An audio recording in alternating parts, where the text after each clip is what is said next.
पाकिस्तान और दुनिया भर में देखने और सुनने वालों को उल्फत मुगल का सलाम। आप मेरे यूट्यूब चैनल और फेसबुक पे ही देख रहे हैं। यकीनन जब आप अपने दोस्तों को, अपने जिगरी यारों को तरक्की करते हुए देखते हैं तो बड़ी खुशी होती है। और आज मुझे खुशी इसलिए है कि इमरान भाई काफी तवील छुट्टी के बाद आज उन्होंने पहला व्लॉग किया है, तो हमें भी मौका मिला कि हम भी इमरान भाई से बात कर गपशप कर सके। इमरान भाई कैसे हैं आप? अल्लाह का शुक्र है, बहुत शुक्रिया। काफी अरसे बाद आपने आज पहला व्लॉग किया है, कैसा लगा? 266 दिन के बाद, 266 डेज। तो इतनी तवील गुफ्तगू के बाद, इतने तवील अरसे के बाद पहला व्लॉग बोलते हुए कैसा नहीं, लगा? मैं थोड़ा थोड़ा वार्म अप कर रहा था थोड़े दिनों से। बीच में एक दो दफा मैंने कोशिश की, मुझसे हुआ नहीं था। शुरू में मैंने कोशिश की थी, बीच में फिर मेरे से हुआ नहीं। फिर मैंने कहा कि इस तरह करना है तो क्या फायदा। तो ठीक तरीके से पहले अपने बोलने का निज़ाम, अपने चलने फिरने का, अपने आप को पहले सेट कर लूँ, फिर मैं अपना काम करूंगा। फिर पिछले चंद दिनों से आप देख रहे होगे मैं कुछ वार्म अप भी था, और मैंने कुछ तैयारी की, मैं लोगों से बातचीत भी कर रहा था, कुछ इंटरव्यूज भी दिए मैंने। कुछ थोड़े बेहतर थे, कुछ थोड़े अच्छे नहीं भी थे, बोलने में स्पेशली। तो अल्लाह का शुक्र है, नाउ आई एम फाइन। तो आज मैंने पहली दफा किया है, लोग फीडबैक देंगे, पता चलेगा कैसा। लेकिन आज का दिन भी बड़ा अहम था कि एक साइफर केस में साबिक वजीर आजम को और साबिक वजीर खारजा को 10-10 साल कैद की सजा सुना दी गई है। आप इस केस को कैसे देखते हैं? ये वो केस है जिसके बारे में पहले अपोजिशन कहती रही है कि ये तो कागज का सादा टुकड़ा है, ऐसा तो कुछ है नहीं, ये तो रूटीन की बात है। अब कह रहे हैं कि नहीं नहीं नहीं नहीं, ये तो कौमी सलामती से खेला गया है। देखिए, मुझे याद है शहबाज शरीफ ने एक दिन कहा था, और शहबाज शरीफ ने 28 मार्च 2022 को असेंबली में खड़े होकर कहा था कि अगर ये गैर मुल्की मुदाखलत हुई, एज ए अपोजिशन लीडर, हाँ, अगर ये गैर मुल्की मुदाखलत हुई तो मैं इमरान खान के साथ खड़ा हो जाऊंगा। फिर शहबाज शरीफ जब वज़ीर आज़म बना तो फिर शहबाज शरीफ ने खुद कहा कि ये गैर मुल्की मुदाखलत है। हाँ, लेकिन वो कहते थे साजिश नहीं है, मुदाखलत, पाकिस्तान के इंटरनल अफेयर्स के अंदर ये मुदाखलत है। ब्लेटेंट इंटरफेरेंस का उन्होंने वर्ड यूज किया था, और ये दोनों दफा हुआ, इमरान खान के दौर में भी और के दौर में भी हुआ। फिर कभी ये कहते थे ये पर्ची है कोई, कभी कहते थे कुछ है ही नहीं, कभी कहते थे खुद ही लिख के ले आए, कभी कहते थे लिखवा लिया है किसी से, कभी कुछ कहते थे, कभी कुछ कहते थे, फिर कहते चोरी हो गया है। यानी अलग अलग करके इन्होंने एक ऐसी चीज को जिसपे इन्होंने बेशुमार झूठ बोले थे। मेरे एक सहाफी दोस्त हैं, वो ये कहते थे वो सहाफत ही छोड़ देंगे अगर कोई साइफर निकल आया तो ये, और 3 दफा उन्होंने लिखा झूठ झूठ झूठ। तो अब उनसे पूछना चाहिए कि उन्हें क्या लगता है। एक्चुअली तो ये था ना एक साइफर और एक डॉक्यूमेंट था। इस डॉक्यूमेंट को लोग डिनाइल में जाते रहे पहले, अब उसको तस्लीम कर रहे हैं, और एक फैसला भी उसी की बुनियाद के ऊपर आया है। या तो वो कल सच्चे थे या आज सच्चे हैं, या तो वो कल भी झूठे थे और आज सच्चे हैं। तो समझ से बाहर है बात कि लोग इतना सिर्फ सियासी मुखालफत के अंदर कैसे इतना बड़ा यू टर्न ले लेते हैं। लेकिन इसी चीज को कह चुकी है सुप्रीम कोर्ट का 3 रुकनी बेंच, कह चुका है कि साबित तो करे कि साजिश कहाँ पे हुई है, मुल्क की सलामती को नुकसान कहाँ पे पहुंचा, पहले वो तो साबित करे ना। वो इमरान खान का ये कहना है कि हुकूमत ही गिर गई। अब आटा 55 रुपए किलो था, वो अब अगर 125 रुपए किलो है तो साजिश ही है ना यार। 2 साल के अंदर तो इतना नहीं बढ़ता, 2 साल के अंदर अगर 20 रुपए बढ़ जाए तो चलो ठीक है। यानी इमरान खान के 3.5 साल में इतना नहीं बढ़ा जितना ये 1.5 साल के अंदर उससे दुगने से ज्यादा बढ़ गया। फिर आपके डॉलर की प्राइस, आपकी इकोनॉमी, आपका ग्रोथ रेट, आपके सारे माशी इंडिकेटर्स, आपकी टैक्स कलेक्शन, रेवेन्यू कलेक्शन, आपकी सारी मार्केट सिचुएशन। यानी एक वक्त था, आपको याद होगा फैसलाबाद में आपको इमरान खान के दौर में मजदूर नहीं मिल रहे थे, लूमें सारी चल पड़ी थी और लोग नई लूमें लगा रहे थे, और आपको कारीगर नहीं मिल रहे थे, हुनरमंद मजदूर आपको कमी पेश आ रही थी कि मजदूर कहाँ से पूरे करेंगे। अभी जाके जरा पता करें वहां पे क्या सूरत हाल है। आज तो बेरोजगारी का एक तूफान है। तो वो क्यों है? ऐसे अचानक तो नहीं मुल्क नीचे चले जाते। इमरान खान का ये मानना है कि उनके खिलाफ साजिश हुई है, वो आज भी इस बात पे खड़े, वो कहते हैं इंक्वायरी करें, सबको बुलाएं।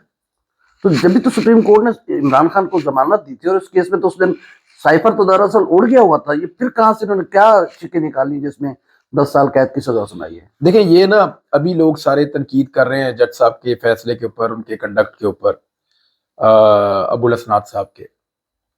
लेकिन मेरे ख्याल में तारीख ये साबित करेगी कि ये जज साहब का जो फैसला है ये इमरान खान को बहुत फेवर देगा।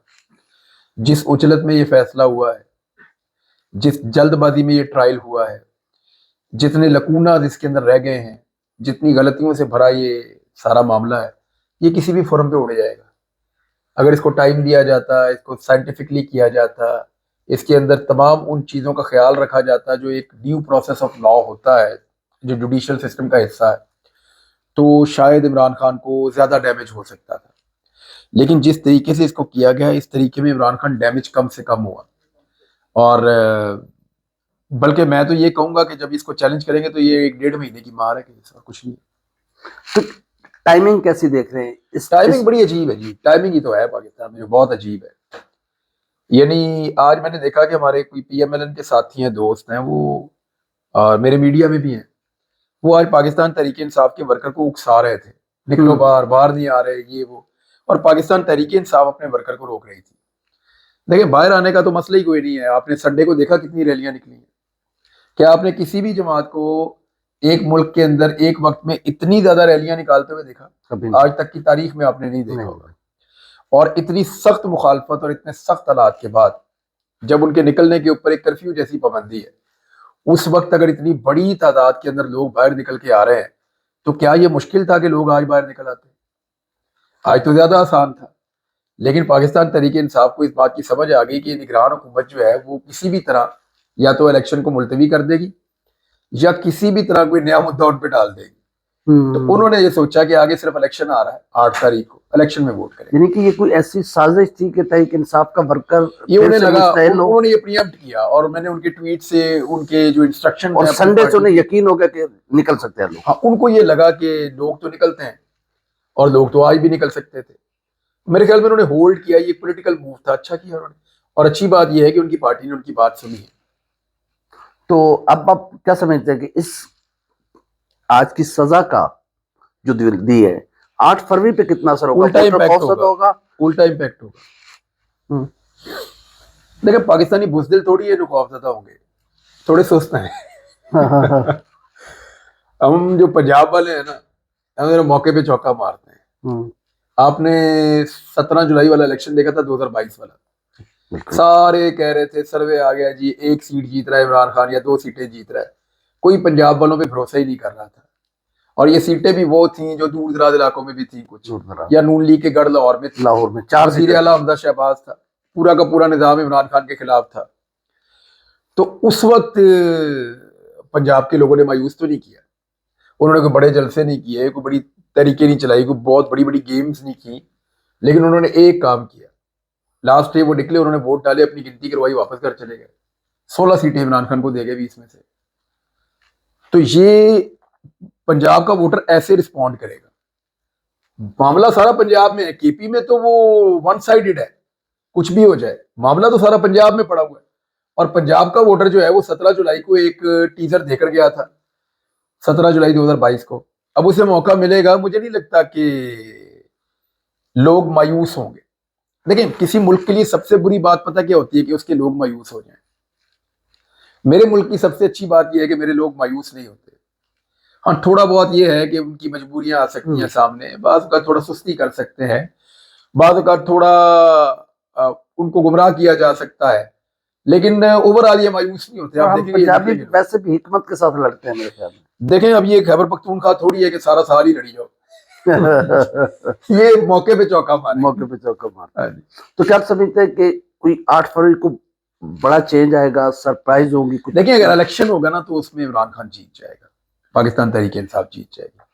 और अगर इलेक्शन नहीं होगा, बकौल हमारे मीर साहब हैं, बड़े अच्छे सीनियर जर्नलिस्ट हैं, और उन्होंने ये फरमाया था कि इमरान मीर साहब कि ये जबर एक्शन है। तो अगर वो होगा तो फिर कोई भी रिजल्ट आ सकता है। तो गवर्नमेंट बन गई, ठीक है, जिसको आप मर्जी ले आए, उसके बाद क्या होगा अगर इस तरह का जबर एक्शन होगा? तो देखें, अगर गवर्नमेंट कोई जबरदस्ती बना दी जाएगी तो पिछले 2 साल में आपने पाकिस्तान के हालात देखे। पाकिस्तान के हालात बदलेंगे कॉन्फिडेंस के साथ। कॉन्फिडेंस नहीं तो कुछ भी नहीं। आप देखें, जब पॉलिटिकली डिस्टेबलाइज हुआ था बरतानिया, तो बरतानिया की मईशत को नुकसान हुआ था। उनकी मईशत बहुत मजबूत है, लेकिन इसके बावजूद उनकी मईशत उनको पॉलिटिकली डिस्टेबलाइज होने से नहीं रोक सकी, उनकी अच्छी मईशत। तो जरूरी नहीं है आपकी मईशत जितनी मर्जी अच्छी आप कर लें, आपकी जो अदम इस्तेहकाम है वो उसको खराब करता है। हाँ, अगर आपके मुल्क में इस्तेहकाम है तो वो आपकी मईशत को भी बेहतर करता है। हमारा सबसे बड़ा मसला माशी है। जब पाकिस्तान में इस्तेहकाम आएगा तो ये मईशत बेहतर होगी। इस्तेहकाम आएगा लोगों के कॉन्फिडेंस से, कि लोगों को लगे कि जो हुकूमत बैठी है वो लोगों ने खुद बनाई है, तो उनको सिस्टम में बिलीव करेंगे ना, वो कहेंगे जी हमारा स्टेक है इसके अंदर। और अगर एक ऐसी हुकूमत जो लोगों ने नहीं बनाई वो आकर मुसल्लत हो जाती है तो ये एक बदकिस्मती होगी। और हमने 2.25 साल में एक इस मुल्क के अंदर अजीबोगरीब सूरत हाल देखी है। मैं नहीं चाहूंगा खुदा ना खास्ता ये सूरत हाल हमें आगे भी देखनी पड़े। आप क्या देख रहे हैं 8 फरवरी को, और फिर उसके बाद की मुल्क में क्या सिचुएशन बन रही है उस डे की और उसके बाद की? देखिए 8 फरवरी को तो वोटिंग डे है। मैं उम्मीद करता हूँ पुरअमन वोटिंग होगी सारा दिन में। अब पीडीएम की जमातें जो हैं उनके लिए सबसे बड़ा प्रॉब्लम इमरान खान की मकबूलियत है। यहाँ जो रवायती टैक्टिसेस हैं वो ये हैं कि जहाँ वोट पड़ रहे हैं वोटिंग को स्लो करो, पोलिंग स्टेशन पे लड़ाई करवाओ, पोलिंग बंद करवाओ, और कहीं ना कहीं गुंडागर्दी करो, मुखालिफिन के कैंप्स को आग लगाओ। ये वो सारे टैक्टिस हैं जो माजी में इस्तेमाल किए जाते रहे। अगर खुदा ना खास्ता एक सियासी जमात की, या पाकिस्तान तहरीक इंसाफ में खुल के कहता हूँ, उनकी मकबूलियत से तंग आके ये इस किस्म के हरबे इस्तेमाल किए गए तो ये नुकसानदेह होगा। ये मैं इलेक्शन डे की बात कर रहा हूँ। पुरअमन तरीके से इलेक्शन होना चाहिए, लोगों को उनका वोट डालने का हक मिलना चाहिए और लोगों को खुलकर अपने वोट डालने चाहिए। 70-80% तक इसका टर्न आउट जाना चाहिए। शाम को रिजल्ट इंसाफ के मुताबिक अनाउंस होने चाहिए। ये तो है आइडियल सिचुएशन। और अगर ये नहीं होता तो फिर नो वन नोस के क्या होगा, इवन वो भी नहीं जानते। यानी अगर कोई इसके अंदर पीडीएम की जमातें या निगरान हुकूमत या कोई भी निज़ाम का हिस्सा कहीं पे कोई खराबी पैदा करता है तो वो खुद नहीं जानता वो हिस्सा के उसके नताइज क्या होंगे। लाहौर की बड़ी किसी सीट पर कोई बड़ा अपसेट देख रहे हैं, क्योंकि शरीफ खानदान के 3 बड़े। देखिए जी, मैं फेयर इलेक्शन की बात करूँ ना तो नवाज शरीफ अपनी दोनों सीटें हार रहे हैं इस वक्त। दोनों हल्के चेक करवाए। लाहौर वाले हल्के में जो हमने चेक करवाया था तो 187 वोट हमारे निकले थे यास्मीन राशिद के और 99 निकले थे नवाज शरीफ के। ये है जी फर्क। और ये बड़ा फेयर सर्वे हमने करवाया। नवाज शरीफ जहां से हार रहे हैं और इससे ज्यादा बुरी तरह वो हजारा से हार रहे हैं। पूरे खैबर पख्तूनख्वा के लोग वो हजारा लेकर गए थे। हजारा के लोग तो बात ही नहीं सुनना चाह रहे, वो तो कैप्टन सफदर को पड़ गए थे उस दिन। तो नवाज शरीफ साहब की दोनों सीटें जीतना बहुत मुश्किल है। वो आजम सवाती साहब वाला जो एक फिनोमिना है वो बहुत तंग करेगा मियां नवाज शरीफ को वहां पे। तो ये नवाज शरीफ साहब के लिए तो अच्छी खबर नहीं है। अब उनको जीतने के लिए बहुत बड़ा सेटअप और बहुत बड़ा धांधला चाहिए। वो कैसे करेंगे? मोनी रोड पे आपने देख लिया कि नवाज शरीफ साहब की जो रैली थी, मैं उस रैली को कवर आपने देखी? मैंने कवर किया। जो गाड़ियां मियां साहब रायगढ़ से लेकर निकले थे उनके अलावा कोई गाड़ियां शामिल हुई नहीं।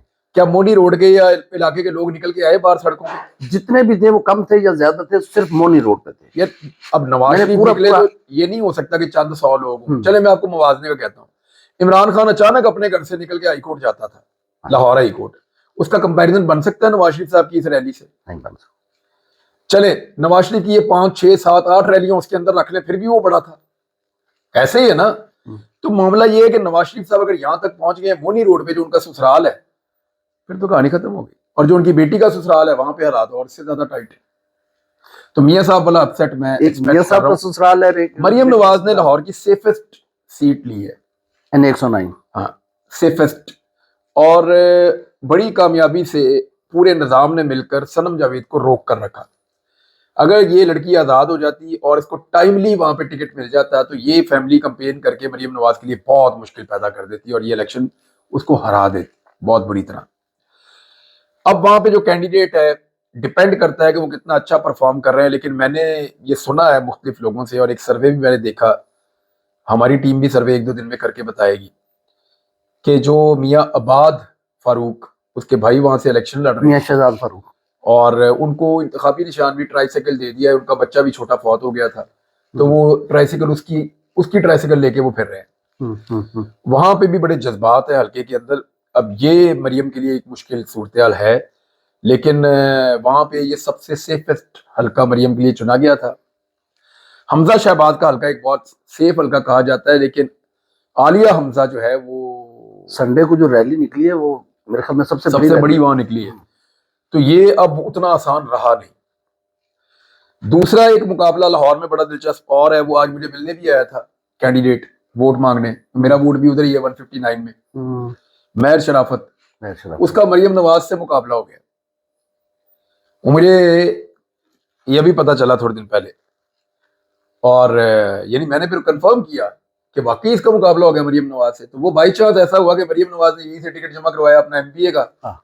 वो वहां से पहले ही उम्मीदवार था 159 पीपी से, महर शराफत। तो ये भी बहुत बड़ी चिपक है। और बात यह है कि ये बंदा अभी तक गिरफ्तार भी नहीं हुआ। तो ये एक बड़ा दिलचस्प मुकाबला है, और मुझे नहीं लगता कि वो इतने आराम से मरियम नवाज को जीतने देगा धांधली के बावजूद। वो भी जो है ना, वो मैं जानता हूं कि वो चिपक है वाकई। अच्छा, मेरा आखिरी सवाल, बहुत से लोग मुख्तलिफ औकात में इमरान खान को टाइमर लगाते रहे कि अब खान साहब टूट जाएंगे, अब खान साहब टूट जाएंगे, अब टूट जाएंगे। अब कुछ लोग इस उम्मीद पे बैठे कि अब 10 साल की सजा सुना दी गई कि मे बी कि अब टूट जाए। तो आप जाहिर है एज ए जर्नलिस्ट आप क्या देखते हैं उनको? देखिए, हमने ना यहाँ पाकिस्तान में डीलर टाइप के लोग देखे हैं, लीडर टाइप के लोग हमने देखे ही नहीं। हमें अनफॉर्चुनेटली लीडर मिले ही नहीं। यानी अगर मैं गिनना शुरू करूं तो हमें Benazir Bhutto was the last leader. उनमें लीडरशिप क्वालिटीज थी बेनजीर भुट्टो में। आप कुछ भी कहें, बहुत सारी चीजों से आप इख्तलाफ कर सकते हैं, इमरान खान की बहुत सारी चीजों से भी आप इख्तलाफ कर सकते हैं, बाकियों की भी, लेकिन लीडर एक्चुअली इन सारी लॉट के अंदर मोहतरमा बेनजीर भुट्टो थी। उनकी औलाद में भी कोई करंट नहीं है। जरदारी साहब ने बिल्कुल ही बेड़ा गर्क किया पार्टी का भी, और औलाद को भी जैसी सियासत उन्होंने सिखा दी है वो वैसे ही है। शरीफ खानदान शुरू से डीलर है, वो उनका वो ताजरों वाला मामला है सारा। सियासत का लीडर होने से उनका कोई ताल्लुक नहीं है। ये वो डीलर है, हमेशा डील करते हैं बस, और कुछ भी नहीं। बड़े लंबे अरसे के बाद हम ये देख रहे हैं कि एक आदमी लीडर की तरह रिएक्ट कर रहा था, तो लोग उसको लीडर मानते हैं। सच्ची जो बात है, आप बाहर जाके हाँ सर, लोग वो लीडर है भाई, इमरान खान उसकी बात सुनते हैं, लीडर है। सियासतदान तो बेशुमार, उनमें लीडर कोई एक आधा ही होता है। तो बड़े अरसे के बाद जो है वो ऐसे एक इस किस्म का आदमी जो है वो आपकी पॉलिटिक्स में मौजूद है। तो जब हमारे दानिश्वर असेसमेंट करते हैं ना, तो वो उन पैमानों के साथ करते हैं जो पैमाने वो नवाज शरीफ पे और आसिफ अली जरदारी पे और मौलाना फजलुर रहमान पे और इन लोगों पे लागू करते हैं। अब बादशाह खान तो है नहीं, वो बहुत बड़े लीडर थे। वली खान भी नहीं है, वो भी बहुत बड़े लीडर थे। यही मैं मानता हूँ, वली खान ही was a leader, Badshah Khan was a leader, और Mufti Mahmood was a leader. ये वो लोग थे जो तगड़े लोग थे, जो लीडर थे। यानी अगर ज़हूरुल्लाह साहब हैं, वो एक दौर में उन्होंने वो एक अलग किस्म की सियासत करते थे। अगर आप बलोचिस्तान में जाके पूछे तो भुट्टी वाला लीडर, आप कुछ भी कहें, आप कहीं भी इख्तलाफ करें, लेकिन ही वाला लीडर, वो अपने लोगों को लीड करते थे। अभी बलोचिस्तान में बेशुमार सरदार हैं, उनमें लीडर आपको नहीं मिलता। अभी वहां पे गवादर में आप जाके पता करें तो वो हदायतुर रहमान साहब को वो लीडर मानते हैं। हाँ, उनको लीड कर रहे हैं। हालांकि वो हमसे आदमी को बहुत ज्यादा खैबर पख्तूनख्वा के बेशुमार कबायली हमारे पश्तून है, वो कहते हैं जी मंजूर पश्ती इज द लीडर। अब वो उसको लीडर कहते हैं और उसको लीडर मानते हैं और उसके पीछे चलते भी हैं। तो इसी तरह जो है इमरान खान है, वो एक सियासतदानों की ब्रीड में से नहीं है, वो लीडर्स की ब्रीड में से है। एक्चुअली जिन पैमानों के साथ फजलुर रहमान को, नवाज शरीफ को और जरदारी को नापते और तोलते हैं, जब उस पैमाने के अंदर आप इमरान खान को नापते और तोलते हैं तो आपकी असेसमेंट हमेशा गलत हो जाती है। वो कहते हैं ये अब टूट जाएगा, ये बाहर भाग जाएगा, हुकूमत जाएगी तो भाग जाएगा, गोलियां लगी तो भाग जाएगा, पर्चा होगा तो भाग जाएगा, गिरफ्तार होगा तो भाग जाएगा, सजा सुनाई जाएगी तो भाग जाएगा, इलेक्शन हार जाएगा तो भाग जाएगा, हुकूमत कभी नहीं गिरा। सारी असेसमेंट पिछले 1.25 साल में गलत हो रही है। आउट ऑफ सिलेबस है ना। सिलेबस आपने पढ़ा हुआ है नवाज शरीफ का और आसिफ अली जरदारी का। अब भेड़ और भेड़िया के अंदर मैं अब ये कह रहा था आज दोस्तों को, मैंने कहा फर्क नहीं कर पाते आप। जब उन्हें भेड़ों के साथ रिपोर्टिंग की हुई हो ना, तो फिर आप भेड़िए में फर्क नहीं कर पाते, आपको पता नहीं चलता कि इनमें फर्क क्या है। तो वो उस फ्रेम के अंदर जहां पे रख के आप बाकी सियासतदानों को देखते हैं, इमरान खान को रखते हैं ना, तो फिर आप एक्चुअली करते ये हैं कि आप अपने आप को धोखा दे देते हैं, फिर आप बदमजा होते हैं। हमारे बहुत सारे दोस्तों ने बहुत सारी असेसमेंट्स की और फिर बाद में उनको लगा कि उनकी असेसमेंट गलत थी। खान साहब की ये मुश्किल तवील है या फिर इस गवर्नमेंट फॉर्म होने के बाद जो भी गवर्नमेंट आती है उसमें चीजें चेंज होगी या फिर चीजें कंटिन्यू करेगी, क्या समझ गए आप? देखिए, इस लेवल का आदमी जो है ना, जिसको इस वक्त लोग पसंद कर रहे हैं, यानी सारा कुछ ही तो हो गया, उसके निकाह तक का इशू उठाया गया, तोशा खाना उठाया गया, साइफर उठाया गया, गद्दार डिक्लेयर किया गया, मुल्क दुश्मन डिक्लेयर किया गया, और 150 से ऊपर पर्चे भी हो गए। पार्टी को तोड़ने के लिए बेशुमार चीजें की गई, आइंदा भी की जाएंगी। लेकिन जब लोग इस लेवल तक कभी पीछे जाकर खड़े हो जाना एक लीडर के, फिर आप इसको प्रलॉन्ग नहीं कर सकते इशू को। आपको इस इशू से जान छुड़ानी होती है। अब छुड़ानी कैसे है, इसके बहुत सारे रास्ते होते हैं। देखिए अब हमारे यहाँ पे होता क्या है, हमें इंतजार करना पड़ेगा, देखना पड़ेगा, ये लंबा चल नहीं सकेगा।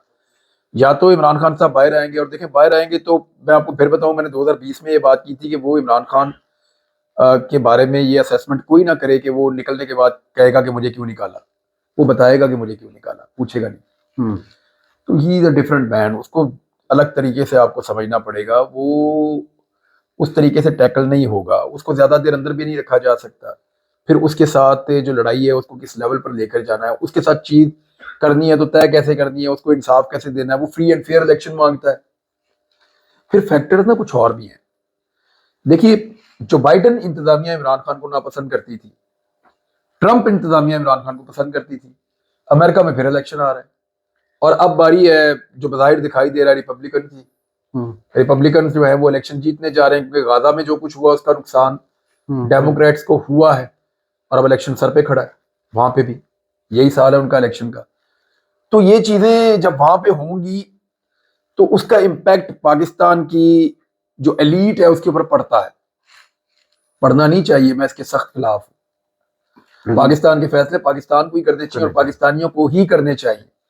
लेकिन क्योंकि ये एक रियलिटी होती है, इससे पहले भी जो कुछ हुआ वो रियलिटी थी, आइंदा भी अगर ऐसा कुछ होगा तो वो रियलिटी होगी। तो ये वो फैक्टर्स हैं जो आने वाले वक्त में इमरान खान के फ्यूचर को डिटरमिन करेंगे, उसको डिफाइन करेंगे। आप समझते हैं कि ये वक्त इस साल के जो मेरे ख्याल में दुनिया के कुछ 60 से देखिए अगर नवाज शरीफ वजीर आजम बनना ही है ना उसने, और ये जिद हो गई है कि नवाज शरीफ ने वजीर आजम पाकिस्तान बनना है, तो नवाज शरीफ इमरान खान को अंदर कैद नहीं रख पाएगा। ये मेरी बात आप मेरे से लिख कर लेना। ये नवाज शरीफ की मर्जी होगी या वो कैसे भी होगा, वो जान छुड़ाएगा कि मैं नहीं अंदर रख सकता इमरान खान को। बहुत शुक्रिया, थैंक यू इमरान भाई। इमरान रियाज खान से हमने गपशप की, ताज़ा तरीन सूरत हाल पर आपने उनका तजिया सुना, और उनका यही कहना है कि वक्त साबित करेगा कि चीज़ें कहाँ जाएंगी। जाहिर है 8 फरवरी और फिर उसके बाद के जो मामलात होंगे वो यकीनन मुल्क की सियासी सूरत हाल में तब्दीली का बायस बनेंगे। हमारी वीडियो आपको कैसी लगी, लाइक करें, कमेंट करें, सब्सक्राइब करें, बेल आइकन को बटन दाएं ताकि जो भी हमारी वीडियो है वो सबसे पहले आप तक पहुंचे। अल्लाह हाफ़िज़ नासिर।